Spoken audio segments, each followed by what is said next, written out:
Welcome to Saturdays at 7, Christian Scholars Review's conversation series with thought leaders about the academic vocation and the relationship that vocation shares with the church. My name is Todd Ream. I have the privilege of serving as the publisher for Christian Scholars Review and as the host for Saturdays at 7. I also have the privilege of serving on the faculty and the administration at Indiana Wesleyan University.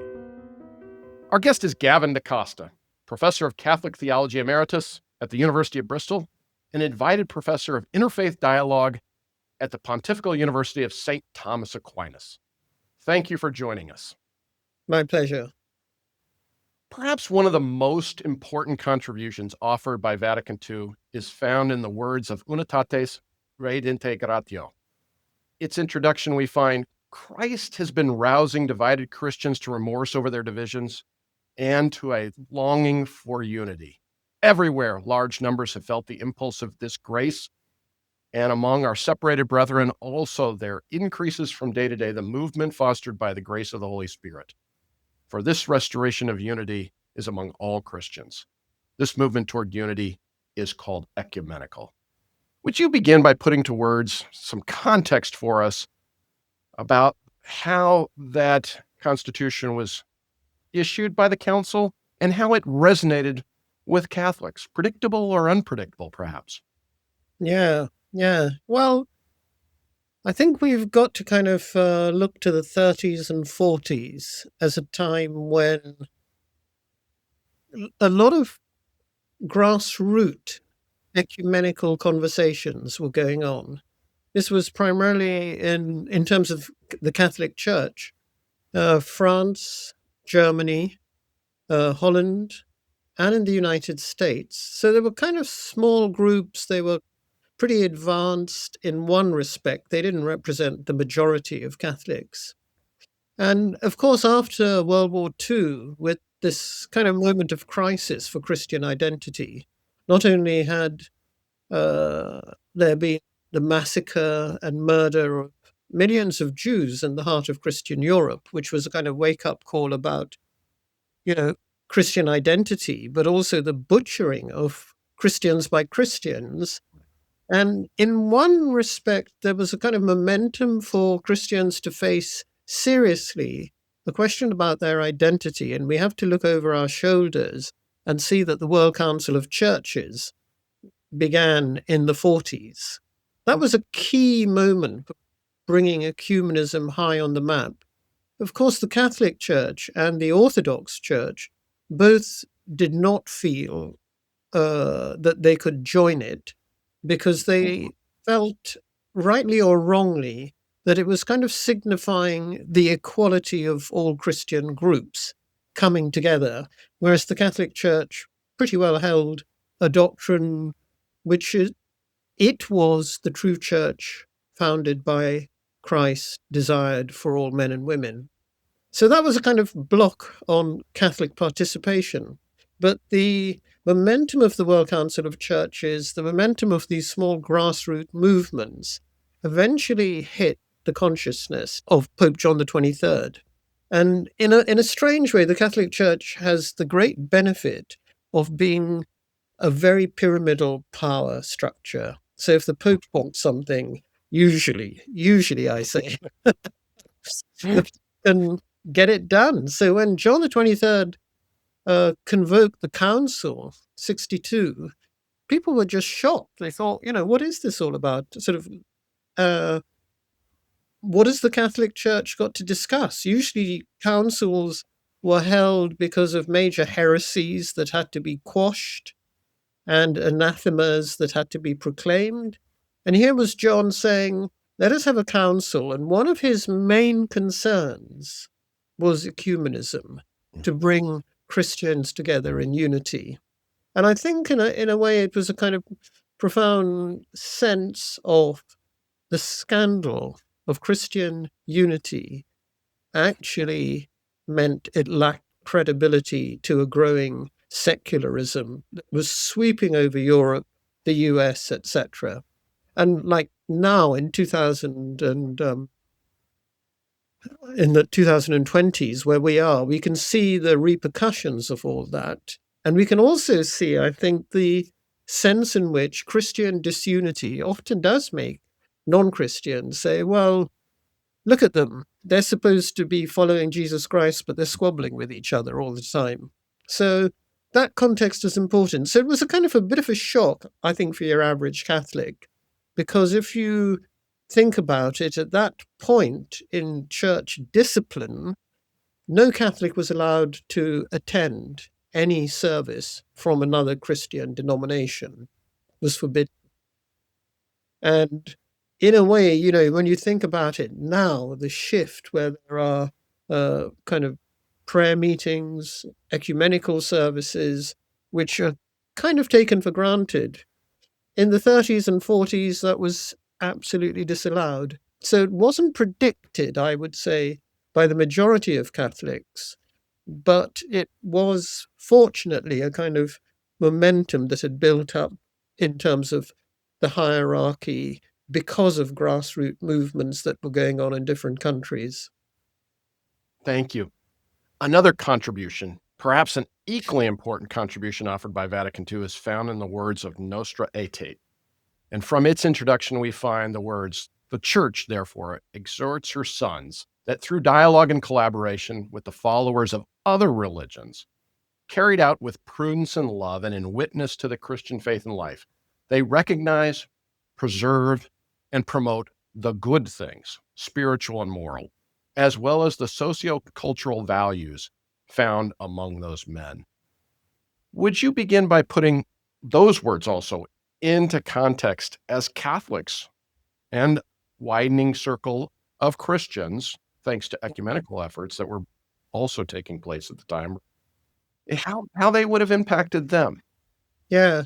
So, in the same way that kind of Christian ecumenism had been bubbling up at grassroots and affecting the consciousness of some who were eventually transmitting it to the wider group, same thing was going on in terms of interfaith. And, you know, we got to, again, think back to the 60s. We had like one of the most successful pop groups in the world, the Beatles, having one of their members being involved with Hinduism later on and having his own personal guru. We have the huge migration of Indian and Asian culture into the West, and with it, Hinduism and Buddhism and Eastern religions.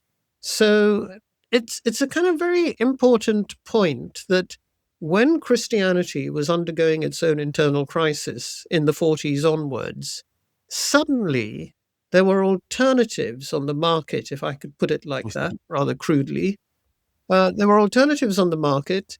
And especially, you've got to remember that a lot of the alternatives came from colonial dominated countries. So very famously, if I take the example of Sapvelli Radhakrishnan, Radhakrishnan was, you know, part of British dominated India and used to write very polemically that Christianity's imperial arrogance was translated into its political actions. And he used that argument to also argue for the superiority of Hinduism that was being put down by lots of British missionaries. So think of this ferment of the collapse of the empire, huge migration everywhere around the globe. And the Catholic Church is a universal church, so it doesn't just exist in one place. And in a way, the pressure for it to look at other religions was significant. But if the truth be told, and here we must be truthful, it wasn't really on the agenda at all for the council, right? It started off entirely connected with one issue, which was the Jewish Holocaust in the center of Europe. And John the 23rd was very concerned through, interestingly, his friendship with a famous Jewish scholar, Jules Isaac. And Isaac argued that actually Christian anti-Semitism, which hardly anyone could deny now that Christian Europe had done the butchering, Christian anti-Semitism could be, if you like, deconstructed, not through any change of doctrine, but that the deicide charge against the Jews, that they were guilty then and now for Jesus's death, be removed. And John the 23rd, this is like in diaries, etc., not official information, was persuaded by that argument and asked the Cardinal Beer, who was in charge of ecumenism at the time, to start drafting a document on the Jews. And of course, if we think of this in the 60s, in the background, what have we got going in Israel? We've got the nation state, Israel, coming into existence. Then it's being attacked by its many, many Arab neighbors. And of course, as soon as there was news that the Catholic Church was going to speak about Jews, all hell broke loose. Those Middle Eastern countries, Christians in Middle Eastern countries said, hey, we are going to get it in the neck if you start supporting the Jews in any way at all. And it was the genius of the next Pope to preside over the council, Pope Paul VI, who realized that doing a document on the Jews just wasn't going to work with the Middle Eastern flames. So he said, whenever the Jews get mentioned, we must mention Islam. And the African bishop said, hey, what about the religions we live with? And the Asian bishops also said, what about Hinduism and Buddhism? So we get this document on the world religions that was never intended and started life exclusively as a document on the Jews, but for various pressures changed. So if you think the Holy Spirit works in mysterious ways, this is a fantastic. So it was a shock for many Catholics, again, that the church was speaking on this. And just one last comment. When the council was called by John, he said it was a council to address the modern world in its complexity and reality. It's not about changing doctrine. It's not about renouncing the truth, but applying the truth of the Catholic faith to these situations. So we have this theme of both ecumenism and the importance of other religions that really take off after the 60s in the Roman Catholic Church. Yeah. Thank you. In what ways, then, does Nostra Aetate impact the efforts in which you currently invest at the Pontifical University of St. Thomas Aquinas, or popularly known, the Angelicum? Yeah. So in Rome, where I'm teaching, this Nostra Aetate is absolutely vital for those of us who are concerned with this area. So there are various universities, and the Angelicum at the moment has started a center for interreligious theology. Mm-hmm. And in this center, we are keen that our students, who are mainly actually coming from countries with Islam happening. I mean, a lot of my African students have never met a Jew in their life or seen a Jew, and most of the Jews they know are from the Bible. So that's a really interesting point. Islam is the big thing. And for the Indian and Asian students, Hinduism and Buddhism.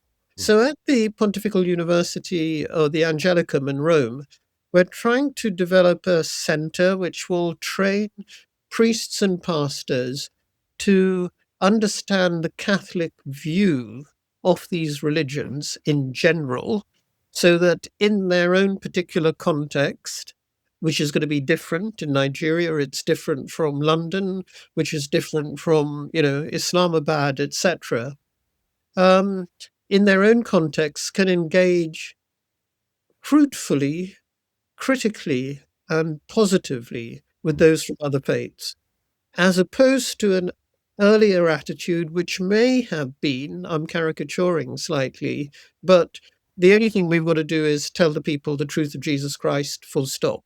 There was no sense of an engagement with the other, with a sort of respect and understanding that the other may have been touched by God already. That's a caricatured view. If we look at the history of missions, it's much more complex. But at least it changed a mindset from keep out, we are the truth and nothing but the truth, to saying, hey, we are all on a journey and we still believe we're the truth, but we want to share and learn and witness all at the same time. And that relates both to Christians and other faiths. But we have to remember the word ecumenism in terms of the Catholic world is only applied to other Christians and, intriguingly and surprisingly, the Jewish people. So that the dicastery that is in charge of relations with the Jews sits in the dicastery for ecumenism. And then there's another dicastery in the Holy See, which is other religions, which means everything else but Christians and Jews. So that's a kind of important sense that ecumenism is not necessarily the same dynamic for these different groups. Thank you. That's very helpful. I want to back up now and ask you about your own story. Your parents are originally from India. You were born in Kenya and educated in England, earning undergraduate degrees in English and theology from the University of Birmingham and a PhD in theology from the University of Cambridge. At what point in time did you know that the study of theology would prove central to how you were called to exercise your vocation? Right. Okay. So this is a kind of moment of personal story. I was born and raised Roman Catholic by my folks who were cradle Catholics as well. They had moved to Kenya as part of the empire, and my sister and I were brought up in a Catholic school. When we came to the UK, I was 11, and at the age of about 13 or 14, like I think a lot of young people do undergo, there was a kind of questioning. And I felt somehow that I did not know Jesus Christ personally. I knew all the words, I went to church, but I had something missing inside of me. And I had a cousin, wonderful guy, who's still around, who was visiting us at the time. And I was talking to him about this, and he just said, let's pray. Let's stop and pray that Christ comes into your life. Now, this is like very maybe un-Catholic type of stuff. We may assume this more in Protestant or Pentecostal or whatever circles. But that was the moment. At the age of 14, I was overwhelmed, met Jesus Christ, knew him to be my savior. And at that point onwards, I knew I wanted to serve him. And because I was kind of reasonably smart and very interested in studying, my main interest then became theology. So I started reading Aquinas and Aristotle at 16 and was thinking, wow, this is just mind blowing. And my thought was either I wanted to become a priest or I wanted to teach theology, or the best deal would be both. And so I pursued initially testing a discernment process for being a Jesuit. And I hadn't kind of made up my mind. And then I decided I would go and study theology. But I knew I wanted to do theology. I did theology in English because I loved English literature. And I thought I would explore the vocation going through that route. And sad to say, and I say this with a kind of not ingratitude, but in the UK, going to study theology in a secular university is kind of almost destined to crash the faith, because it's really operating on historical literary presuppositions. And the idea of a faith commitment is kind of, kept private. You can be committed, but it's not part of the studying process. And it has to be kind of hardcore, historical, linguistic. That the UK is very famous for its Bible study compared to, say, Scotland, which was much more systematically oriented. So within 2 years to 3 years, I'd lost my faith and had a sense that I didn't realize then, but I could see it retrospectively later on. This was because I studied theology, which is a terrible thing to say, isn't it? But there you go. But I knew still that there was something within me that kept me going. Part of it was the process whereby you had to apply to do a PhD a year before you finished your first degree. So I was slightly like a machine going forward, having lost my inner sense of commitment. But, and this will be the end of the story, in my first year at Cambridge, I went out to India to research. I was doing my PhD on John Hick and early Radhakrishnan. So I was going out there to read Radhakrishnan stuff, and I spent a lot of time in Christian ashrams. And to be honest, because they were cheap, and also because I was kind of keen on looking at how Christianity and Catholicism was impacted by Indian culture. So I had all these intellectual interests. And there I had this remarkable moment at Bede Griffith's ashram of suddenly thinking, wow, the liturgy is so beautiful. It's so meaningful. It's so prayerful. This is what I love. And it led me back into a strong and serious relationship with Christ. It was almost like, T.S. Eliot says, you suddenly see the same thing for the first time. So the key turning point was going to India, staying at Bede Griffith's ashram, going to Mass, which was sitting on the floor, incense, saying prayers in Sanskrit, which was all a bit, could be seen as a bit wacky, but it allowed me to see the treasures of the liturgy in a new way. That here was a time that it allowed stopping before God, involving all the senses, and giving praise and glory. So that was the turning point, and I knew back to theology, this was what I wanted to do. And by that time, I think I was also aware that it wasn't to the priesthood I was called, because I'd started a relationship in Birmingham with my now wife. But I wanted to do theology. And there was nothing else I thought I wanted to do. So I was a kind of one of these useless people that my poor Indian parents were slightly disappointed with. What I wanted to do was read theology and teach theology and not become a banker or a lawyer or a doctor or something like that. Thank you. Were there any mentors along the way who helped shape that commitment to teaching, or authors who have also, recent or past, who have shaped your ways that you view theology and the practice of doing theology? Yeah. I mean, it's interesting. I think both, because of having this kind of the love of theology, but certainly the priest who I used to see when I was thinking about the Jesuits, we kept in contact throughout. I also became involved with Opus Dei for a period, and they were a guy called Jim was very, very influential and helpful. Someone who kind of took seriously the spiritual path and said, yeah, you want to be an intellectual, that's cool, but it's also important to keep your faith integrated with this intellectual journey. My supervisor at Cambridge, who was in fact a practicing Catholic, but he was married to a Hindu, and that's his own plug-in to the whole kind of interfaith thing. So very much various people along the journey who I'm very grateful to.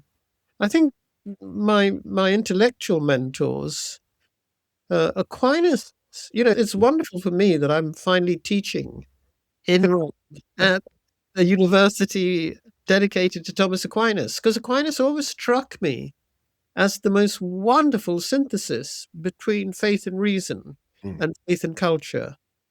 And talk about a kind of like a total giant who just embraced and was interested in culture, in history, in art.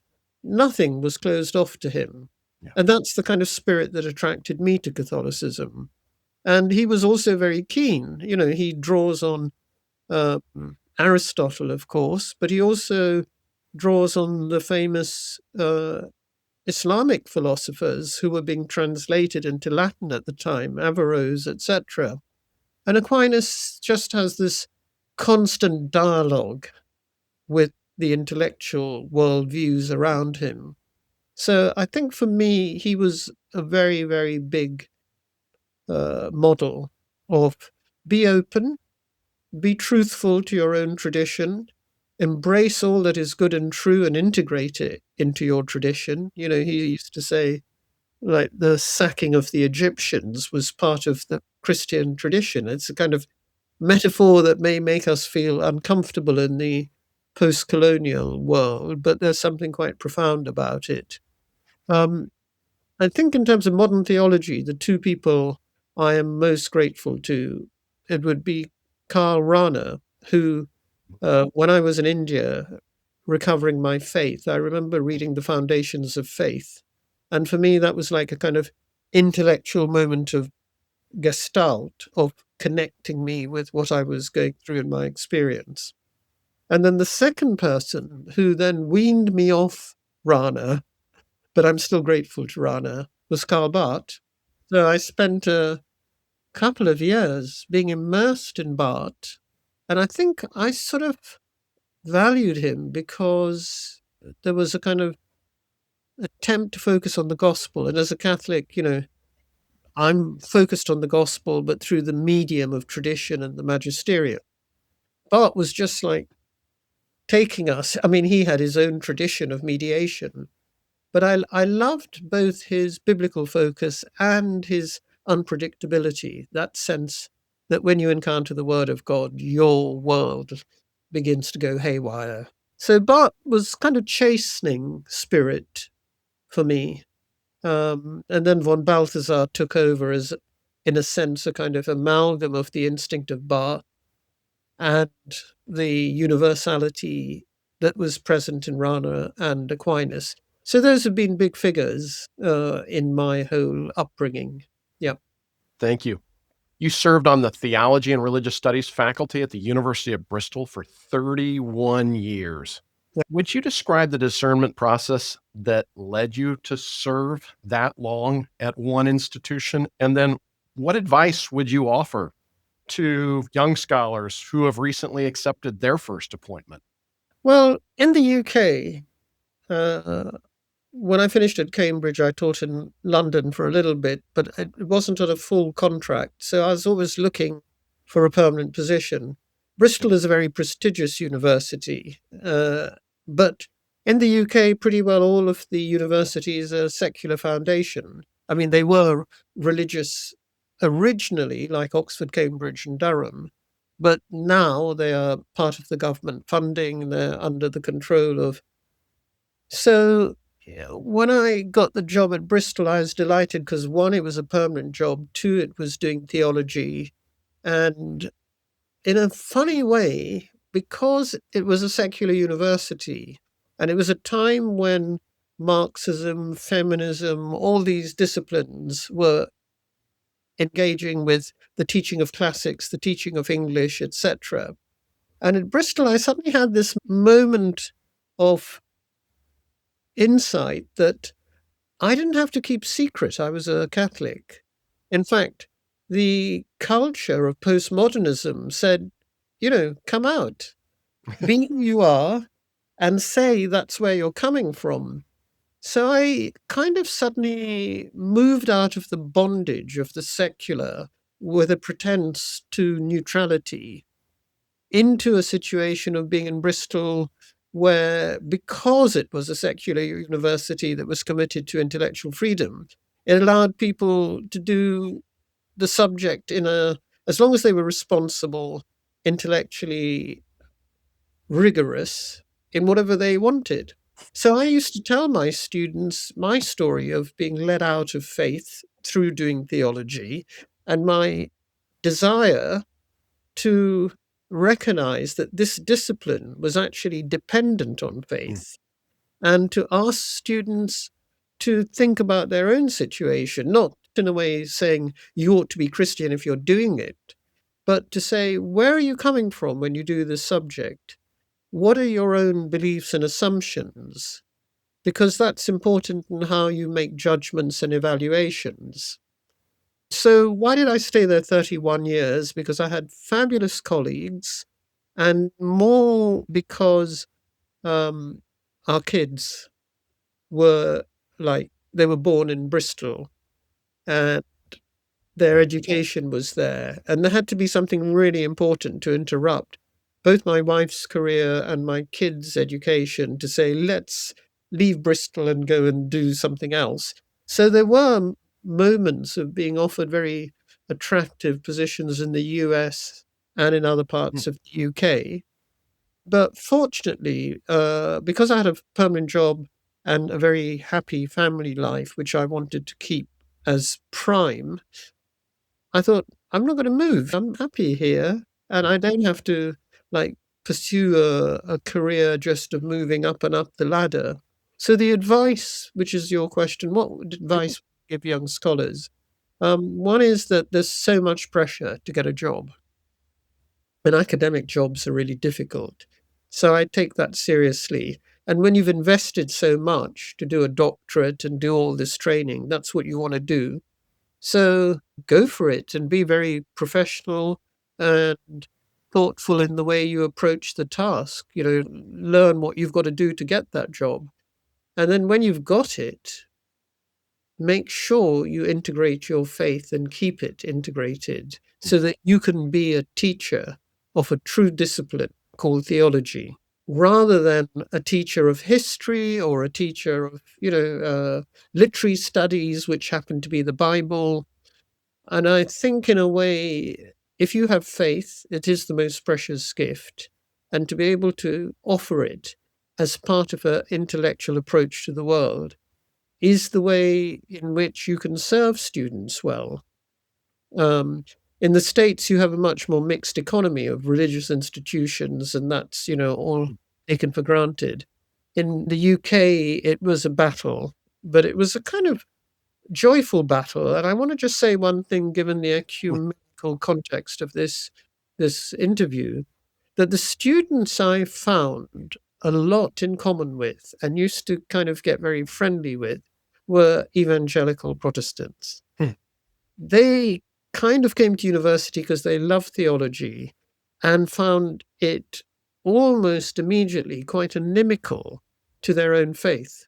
So for a lecturer to stand up who happened to be Catholic and used to say, I'm Catholic, but put faith at the center of the studying, gave them an opening to come clean, which I appreciated.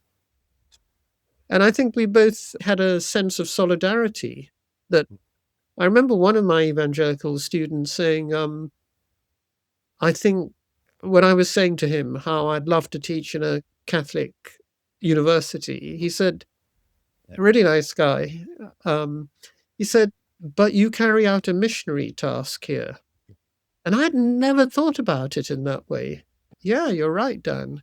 And he said, well, if you weren't here saying that faith is driving you for what you're doing and you're intellectually respectable, a lot of students would miss out. And it's not in any way that, my colleagues were lovely, lovely people, but it was a kind of taken for granted that we would not mention our personal religious faith in the university. Crazy, but that's how it was and is in some places. Would you tell us now then about the discernment process after you retired from the University of Bristol that has now led you to Rome and to serve within a Catholic university context there at the Angelicum? I can only say this is God's graciousness and gift, really. Because when I was coming up to retirement at Bristol, I got offered a 6-month chair in Rome. And it was in my last year as an academic. I decided to kind of take retirement a bit early because basically I didn't want to be dragged into endless admin. I wanted to do research. And I thought, well, okay, why not? Because otherwise you're going to be miserable and ascend a particular ladder that I had no desire to ascend, which was, it's important. I'm not knocking it, but it wasn't me. So when I went to Rome, it was like a dream come true. I was in a Catholic environment, All the students had Christian commitment, Catholic commitment, pretty well all.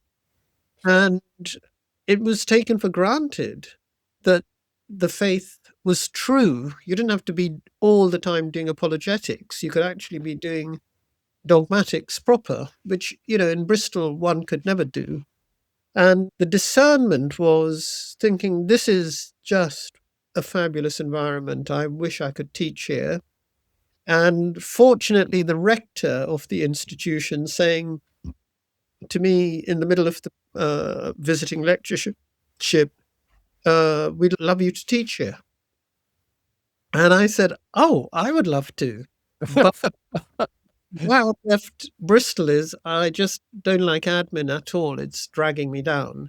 So is there any chance of, teaching, research, doing all the kind of stuff that one should, but not to do any admin? I said, sure. And there you have the story. But the discernment was two things. One, it felt like I'd been been fed, payrolled through doing theology, but never directly serving the church in the teaching of it. I was teaching deacons and priests and kind of Sunday events and things like that. But it felt a real chance to serve the church right at the heart of its center in Rome. It also felt like a real privilege to be able to teach people pretty well from countries which were often not well off financially, who could not normally get a kind of rigorous education. But in Rome, especially at the Angelicum, there was a very big drive to raise money to help people from poorer countries to come and study there, because no one can afford to live in Italy if you're coming from, sub-Saharan Africa or whatever. So it felt like a wonderful enterprise, and the opportunity to teach there was just like a dream come true. And I thought this seemed to be good for my wife and for my kids. We're all very positive about it. So the process of discernment was thinking, how can I serve God through the talents and skills I've been given? And the answer was by retiring and getting on with your writing. And then suddenly being woken up to, actually, I love teaching. And this was an opportunity to teach as well as continue the research. So it was a rather delightful situation of serving God and being very happy myself in doing so. I don't have a kind of struggle story that, I went into the jungle and swamps and it was horrible, but I knew I was serving God. I was just having a grand time and loving it and knew I was serving God. Yeah. Thank you. I want to ask you now about a couple of your previous book projects, if I may. Sure. You're the author of 10 books and the editor of another 12 books. And when you look back over the arc of your published work, what themes do you notice? What questions sort of jump out to you that would be perhaps, say, at the heart of your vocation and how you've sought to express that as a theologian? Yeah. Well, it's interesting you asked that question because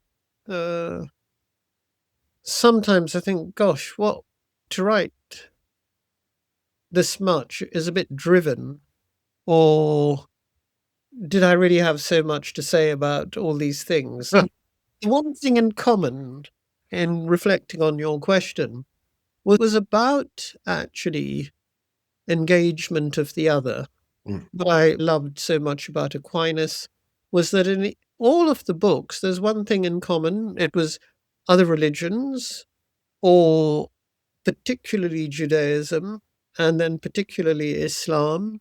But in one of the books, Theology in the Public Square, was my attempt to think through the other isn't just a theoretical construct. It is, here in the UK, how do I actually see my vocation as a theologian in a predominantly secular society, and think that one through. In my book, Sexing the Trinity, I was very keen to think about the doctrine of the Trinity, which was the heart of the faith, in the light of psychoanalysis, which I myself had been involved with, and kind of wanting to integrate these very different parts of life and make sense of it. And I mentioned my sister, she became a Buddhist at the age of about 35 or so. And that was a kind of serious call for me to engage with Buddhism, because this wasn't just an intellectual question, but a existential one that my buddy in faith, I had a question whether I would go into the priesthood, and she did likewise if she had a religious vocation. So Mm. when she became a Buddhist, it was a big shock to all of the family, my mum, my dad, and myself. I say shock, it wasn't like eh, we still loved her and we just carried on as you do with all these things in life. But I think it just meant that the otherness of different traditions underlies one theme that runs through all of those books, but also to recognize in the other the positive reality of Christ's work. I mean, I don't say this with a bleary eye. We face ISIS, we face all sorts of threats to world order and peace. And in our lives, we face our own obstruction of goodness through sinfulness. So this is a difficult journey, but I think the journey of engaging with the world is my kind of central concern, to apply theology like Vatican II to the situation of our time. Thank you. Before we close our conversation, then, I want to ask you a couple more questions about your vocation as a theologian, then. Over the course of your career, what practices nurtured it? What opportunities advanced it? And then what forces? You've talked about already secularism as it was present in England, but what forces, if any, threatened it too? I guess practices, I would say, cuts across all of the different Christian denominations. But prayer and a personal relationship with Jesus Christ, that nourishes everything else that comes along. So, one can be at the heart of Rome, be involved with stuff connected with the Holy See, blah, blah, blah, blah. But if you don't have actual, real, living faith, as Paul says, you're like an empty gong. And it's very important for me, the practice of prayer and also the liturgy. And I go up and down sometimes because, like I belong to a parish and the priest may change. And then I'm thinking, this is not very nourishing, like the sermon, but I carry on as I should, we're all part of a family. So I would say prayer, liturgy, and confession, because confession is kind of, uh, I think, one of the few opportunities of an examination of conscience and coming clean, but doing it in front of someone else, totally different from when I do it on my own in the room. Like sudden vulnerability, which allows us to keep close to our humanity. Okay, so those are the kind of practices. And the last practice, which I think come out of that life of prayer and grace and fellowship, are what are traditionally called acts of mercy, or we could call going out into the world to bring justice and peace. And I'm putting that in that order because just for me, that's how it works. I know I have friends who want to emphasize the justice and peace as the primary praxis of Christianity, whereas I want to put prayer at the center and say justice and peace follow from it. So I think actually that involvement of trying to be a Christian in the world is a practice that should be, very, very much present. And for me, it's great. Like, so at Rome, I'm in the middle of a Catholic community. All the teachers, all the students are Catholics. I sometimes think, hey, wouldn't it be great if these students actually met a non-Catholic. No, I'm serious. We have a program now where I co-teach with a Jewish rabbi. And to have that different voice come into the community and learn from it, you don't have to kind of agree, obviously, with everything. Now I'm losing track of your question. So those are the practices. But there was something else in the question that I haven't responded. What forces, if any, have threatened it, or do you need to be prepared to address as a theologian and one who's called to share in that vocation? I think the forces that threaten it are the social power of certain discourses, which are basically non-Christian. So there's a huge sense that if you are going to be open to the world, you start reading other people, listening to other people, and it's not losing the distinctive salt of Christianity. So, I think I know when I was immersing myself in Freud and Jung and psychoanalysis, there was a moment of recognition that I could easily begin to mold my Christianity through the lenses that, just as liberation theology had been profoundly affected by Marx, just as, etc., etc. And it wasn't a matter of kind of saying, what has Athens and Rome got to do with each other? It's more having a fruitful conversation, not allowing the domination of what I would call ideologies to actually become primary for what is primary, which is the relationship with God. So that would have been a constant sense of having to struggle with idolatry, both, in my theological life, but also in my living practice. And that's one of the biggest distractions. And the second one, I would say, and this is, working in Europe, and maybe this would be true of the US, are the levels of affluence. Sometimes going to Rome has made me realize some of these guys I'm teaching, they're mainly guys, the nuns don't always do my courses. They come from countries which are so, so poor, where my having an iPad is like, wow, that would be 5-6 months' salary. The assumptions I make about what is important in life are so embedded in material wealth. I need to be aware of that. And I think the more our politicians offer us increased standard of living, blah, blah, blah, blah, while they cut welfare or cut money to developing nations, etc., is to be able not to be engulfed in that, but to have a critical distance through fidelity to Christ. I mean, I'm a terrible sinner. I'm easily pulled away by so many things. But I think it's the vigilance of recognizing there are those things. And fidelity to Christ is a costly and timely process. And the development of habits, as part of your earlier bit of the question, keeps us anchored in that way.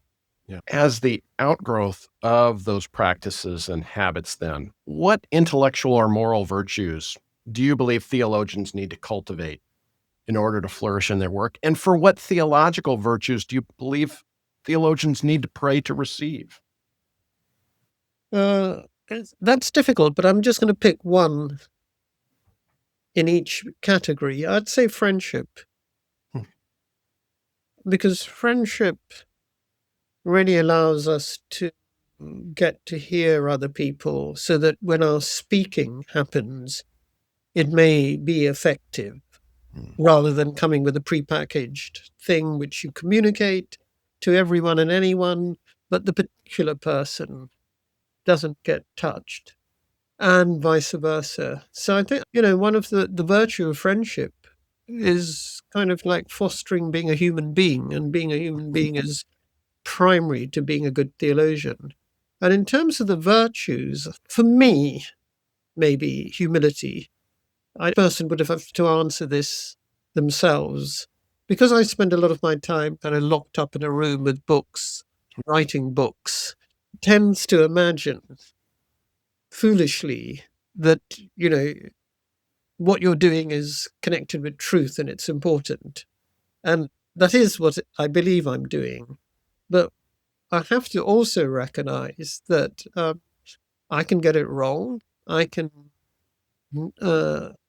actually misinterpret things terribly. And if I have a confidence that, well, I'm in this position, I'm a professor here, and I've written this number of books, it can be part of this idolatry of not being open to truth and judged by truth. So for me, humility. For other people, it would be different things.